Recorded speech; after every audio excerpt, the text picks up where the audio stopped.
What's going on, guys, and welcome back. Today we have a special video. Someone in our Facebook group, Nerd Night Gaming, there's a link in the description below, decided to submit some of his replays from the tournament he won. It was our Access Code Talker tournament where the entry was only $10 and the winner gets Access Code Talker. If you're interested in things like this and playing and testing and doing all this and possibly winning really good cards for very low prices, such as a 3 Tactics Talent for barely $12 or something like that, I believe we had it for. We're going to be posting another one of them soon. We have Forbidden Droplet, we have Ultimate Rare Judgment, we have Ultimate Rare Machine Duplications. We also have small stuff like Ice Dragon's Prison and other, like, Megaton Appaloosa, some $10 cards. Like, we have a tournament filling right now where the entry is $2. We have somewhere it gets up to like 15. We try to have something for everyone. Free tournaments, you name it. And as always, replays are allowed to be submitted, deck profiles as well, and we can use them on the channel, feature you guys, show you guys. As you see off to the right, though, some of the members wish to not have their names and displays posted, which is perfectly fine by us here, so we just block them out. Unlike when I post my replays, I am going to show both hands here just so we can kind of talk about it. I have not watched the replays yet, so that'll be a little interesting, and hopefully I don't mess up too bad, but I like kind of like the live reaction with you guys. So we see Shit All Hedgehog, Shit All Dragon, Invocation, Magical Meltdown, and Alistair. Like, that just says, like, screw your Ash Blossom right there, and your Impermanence too. Like, oh, Ash the Meltdown, Imperm the Volker, and then they just go off anyway. But, okay, so obviously Invoke Shit Alls is what we see here. And then down here we see a Rocket Tracer, a Smoke Grenade. Sucks to open it, but it's rockets, they can do plenty anyway. 1 Starleash Safer, 1 Quick Launch, and 1 Rocket Recharger. So, I mean, he's basically got combo for rockets. They not entirely sure what Invoke should all. I'll be honest, I never actually played the deck and only went against it limited amounts. I mean, I know he has the invoked combo, like, duh. And he's going to search out another invocation, so he could actually get like a Winda too.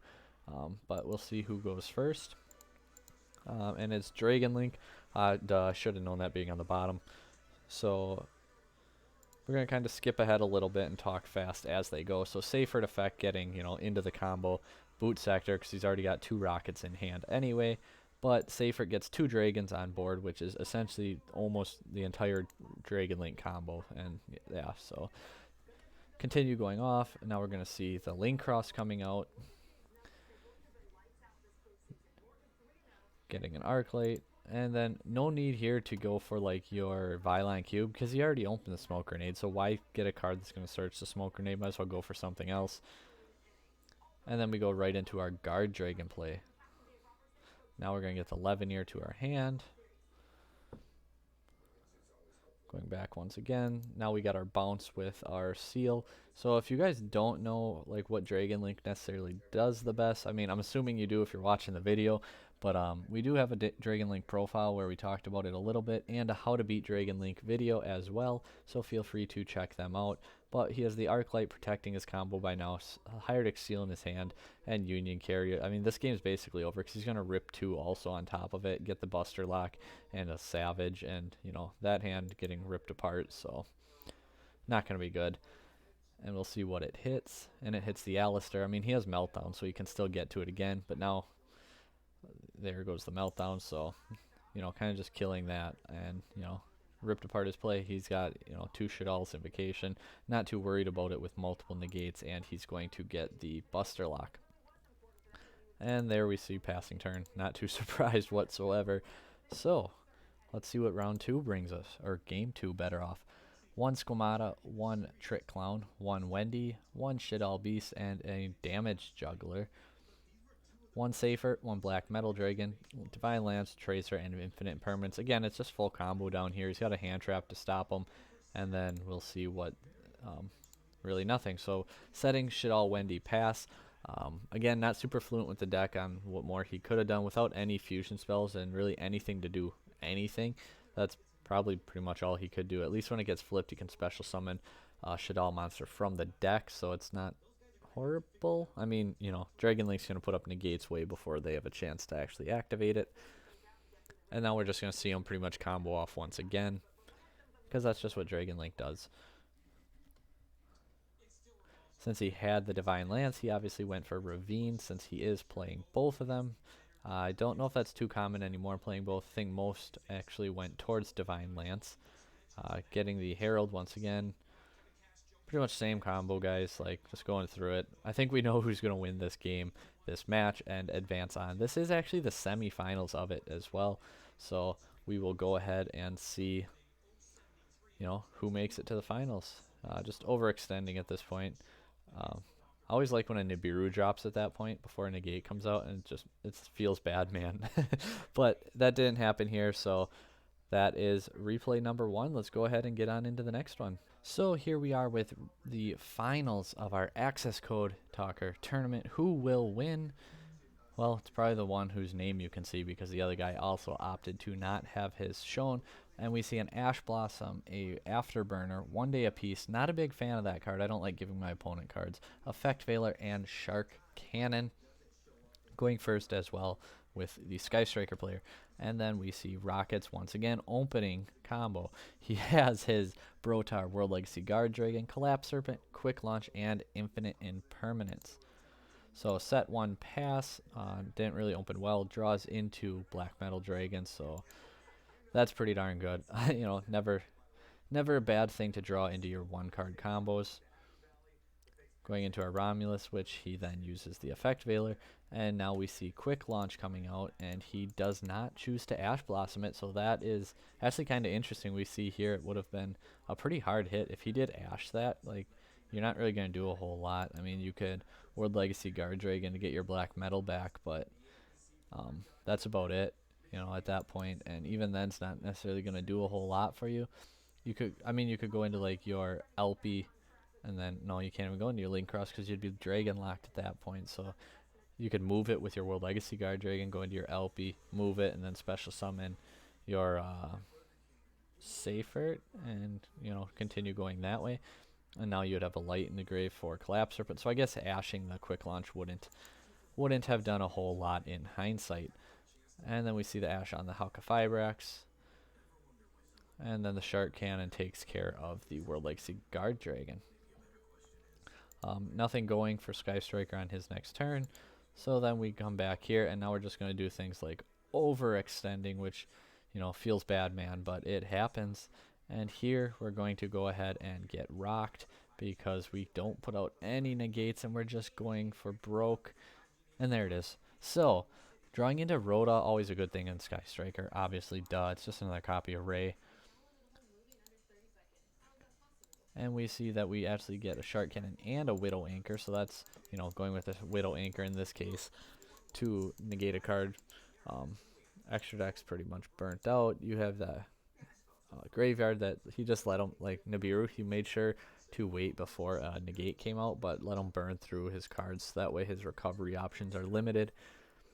Interesting to send Area 0 in that instance.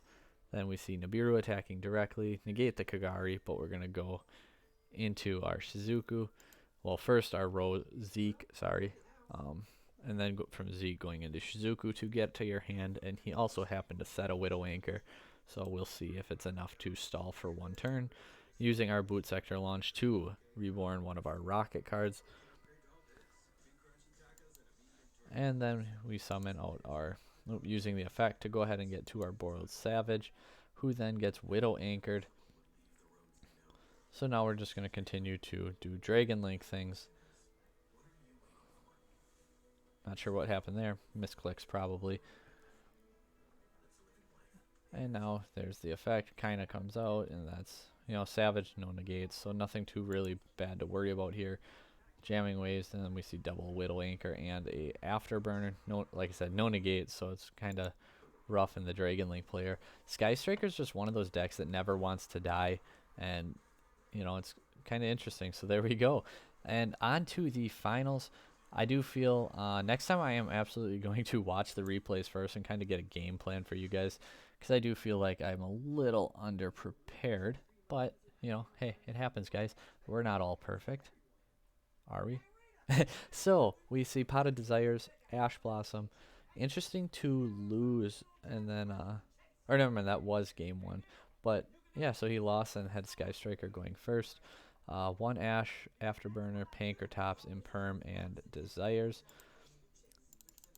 And Desires will draw our Rhoda and our Area 0. So what are the odds of that happening? That's, you know, pretty lucky. Drawing into like the 2 cards you always want to see.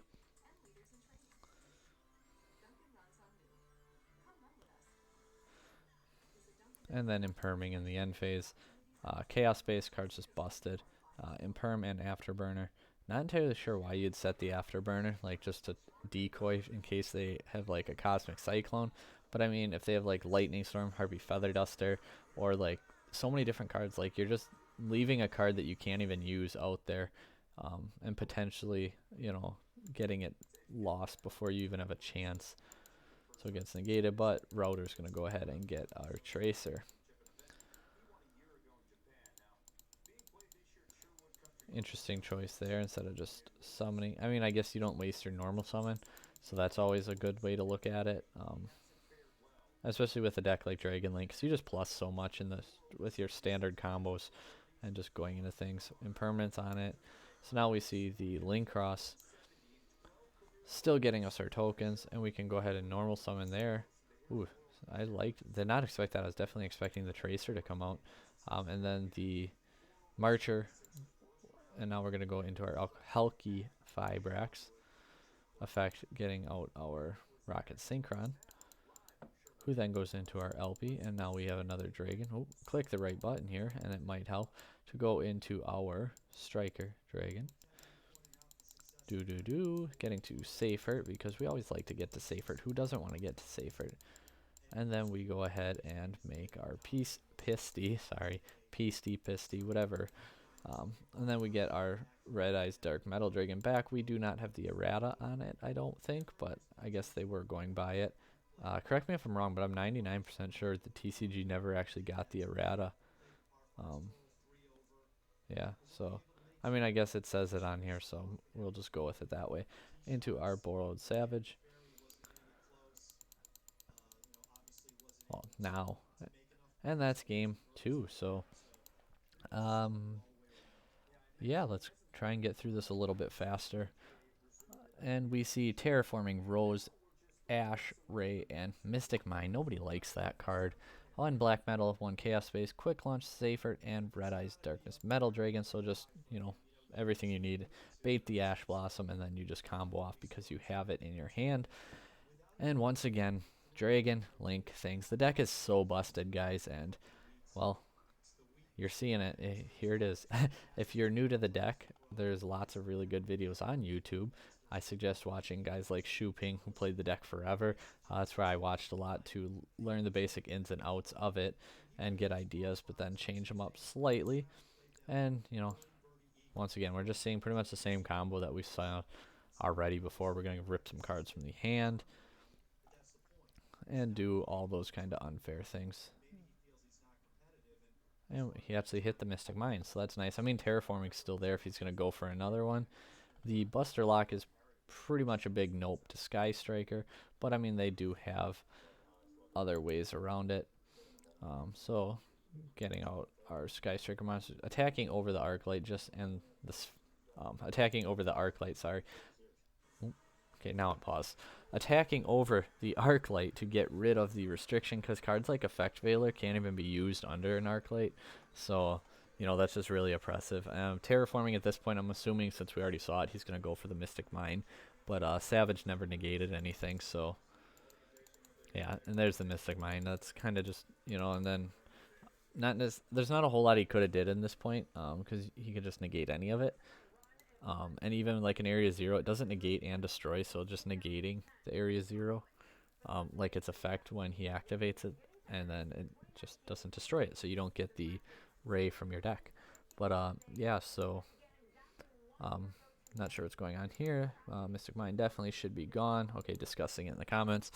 And yes, because the activation of Mystic Mine is destroyed when a spell or trap activation it gets negated, the card also gets destroyed because it was not successfully activated. Drawing Harpy's Feather for turn is not going to matter. And there you guys have it. Come win your access code Forbidden Droplets and things like that.